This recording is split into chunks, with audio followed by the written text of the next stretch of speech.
Brewing beer is art, it's craft, and it's science. It's all a bit of everything. It's something that you can make, it's something that's hands-on, and that's something that you can sit around with different people and enjoy after you've made it. And there's not many things you can do that are like that.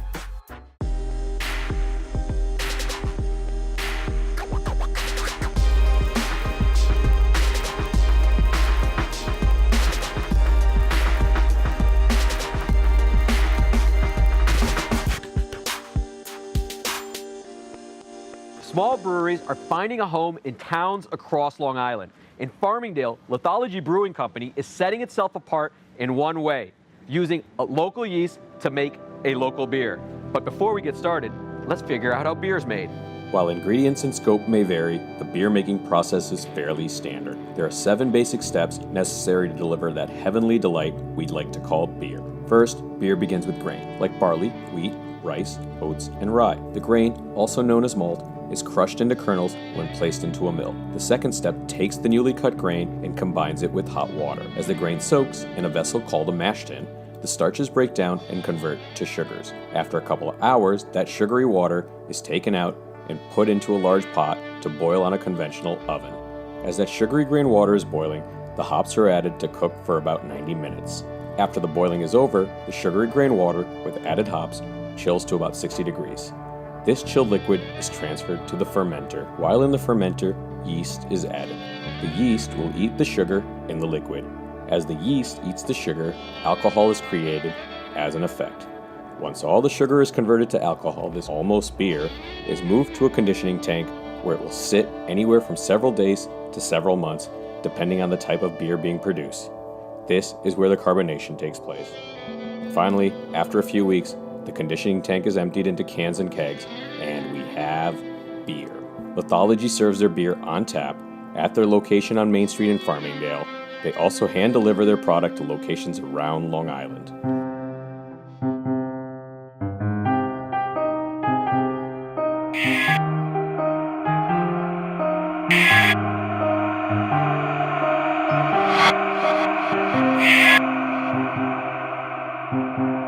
The chemistry of making beer is the fun part. When we started the brewery, I knew that was something that we were going to try to focus on as much as possible. Whatever was in our means to make sure that we were making the beer as scientifically as possible, no matter how underwhelming our brew system was, we were going to do it. Beer has 3 main ingredients: grain, hop, yeast. At Lithology, 3 more contribute to that success: Manny, Kevin, and Lee. 3 partners, 3 steps, and you're the yeast man. You're the yeast man. It sounds weird, but yes. People don't realize that yeast has way more to do with the flavor than sometimes than the hops or the grain. Really, in a couple of minutes, we're gonna take this and mix it with our cooled wort, and magic will happen. Craft breweries are everywhere these days on Long Island. To stand out, the 3 have taken beer making a step further, using their day jobs as scientists to make it Long Island-centric, joining a national movement to cultivate local yeast. I think, there's a lot of identity that comes with Long Island. There's not necessarily a ton of beer identity, but we're trying to change that a little bit. So the name Renegade was kind of a joke. The owners, we always joke around that we're renegades, even though we're really not at all.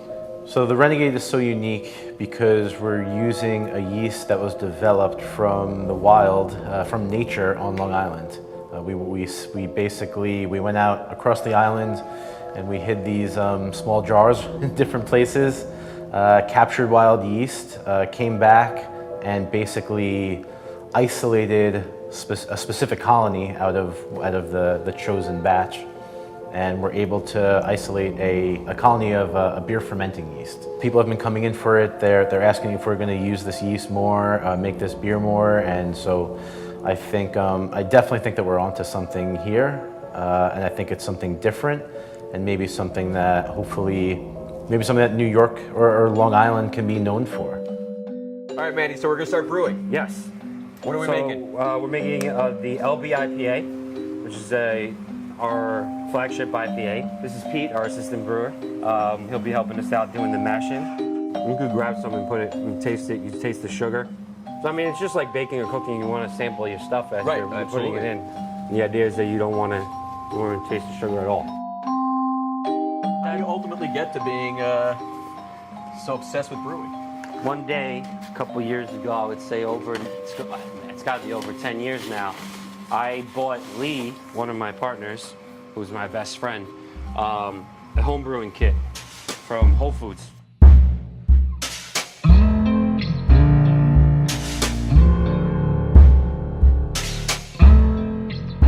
We started home brewing. That was like once every 2 months, and then it became once a month. And then being the scientist that Lee is, he got a little obsessed with it, and he's like, we were doing it once a week, and then it became twice a week.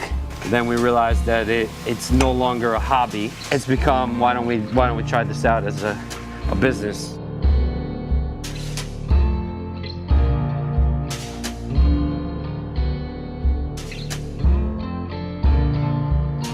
Manny I've known for about 18 years. We went to college together, and we just became best friends basically afterwards. Kevin, I had met about 12 years ago. We've been working together for about 12 years. Manny is the life of the party. When people say that I'm the dad of the brewery, but Kevin's really the dad of the brewery. By training, by college, I guess I'm a geologist, really. All the owners are born and bred Long Islanders. We thought lithology would be cool because Long Island is really glacial outwash, and lithology is a study of sediment deposits and formations. The lithology of Long Island filters the water, and it makes our pizza awesome and bagels awesome, and hopefully now beer awesome. How's it going? I'm Kevin, I'm the hop guy. Nice to meet you. We add hops to our beer to give flavor, aroma, and bitterness. Almost like brewing tea. Exactly. So it's the oils in the hops that we're trying to extract in the boil, and the longer they're in there, the more the oils break down, become soluble, and that's how they contribute to the bitterness and flavor. Let's do it. All right.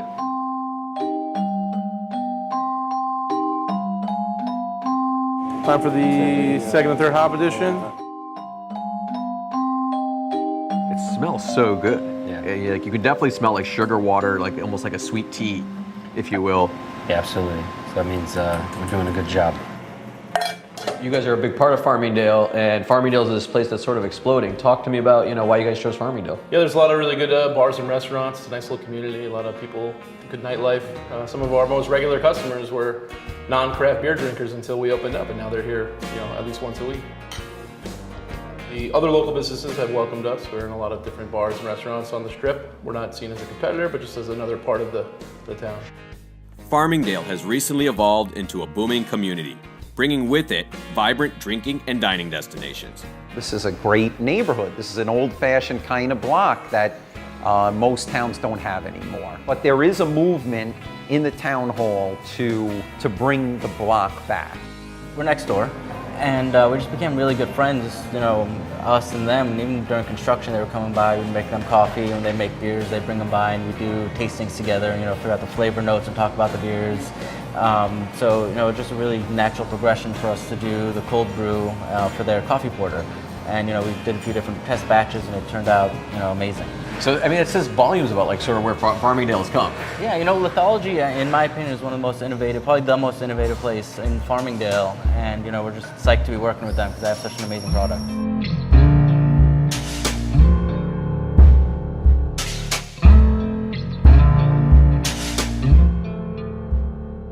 Why Farmingdale?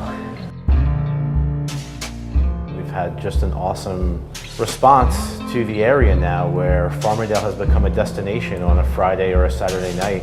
We started the brewery to make great beer, to make something a little different, to make our style of beer, but one of the big goals in the brewery is to be charitable, to be part of the community. So to see Main Street thriving and to know that at least we're some small portion of that is really pretty warming. By day, Trent Presler is the head of Bedell Vineyards, but at night, in all his spare time, he's taught himself to build canoes.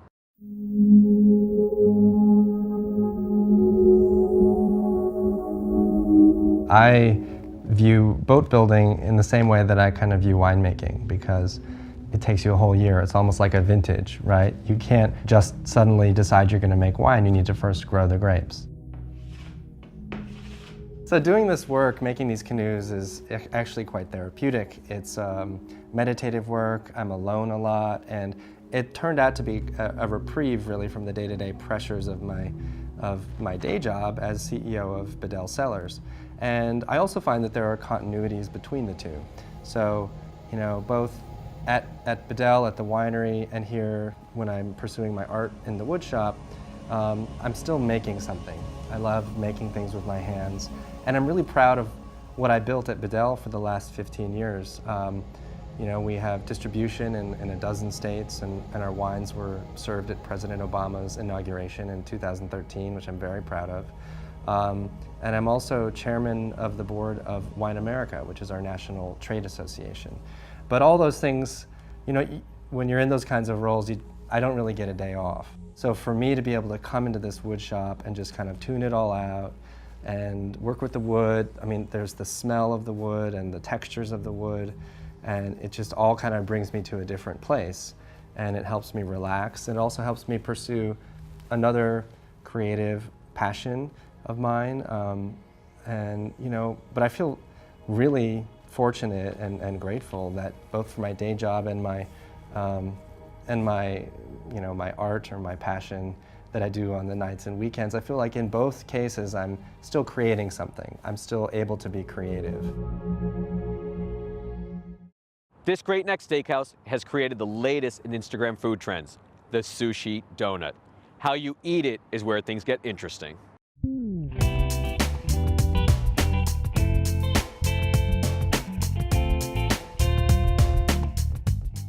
We've seen rainbow donuts, we've seen rainbow bagels, and now we have the rainbow sushi roll.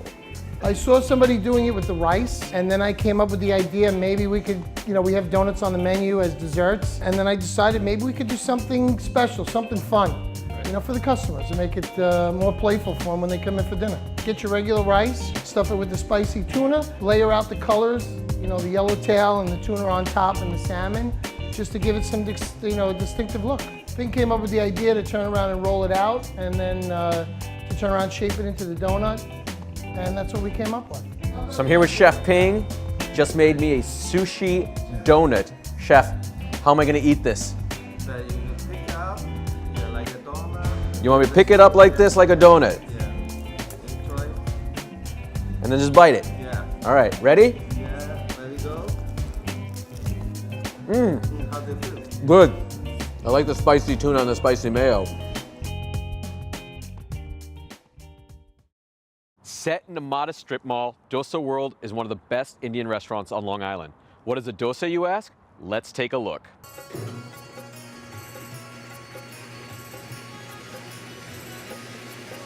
These grinders are just specially used to grind idli flour and dosa flour. It will take more than 1 hour to grind, okay? And after that, it has to be preservated for 8 hours. This is the flour, already made out of lentil and rice flour, is ready to cook. Now we cook from this idli. Now my chef is going to prepare one pepper masala dosa, and he will show how to prepare a pepper masala dosa.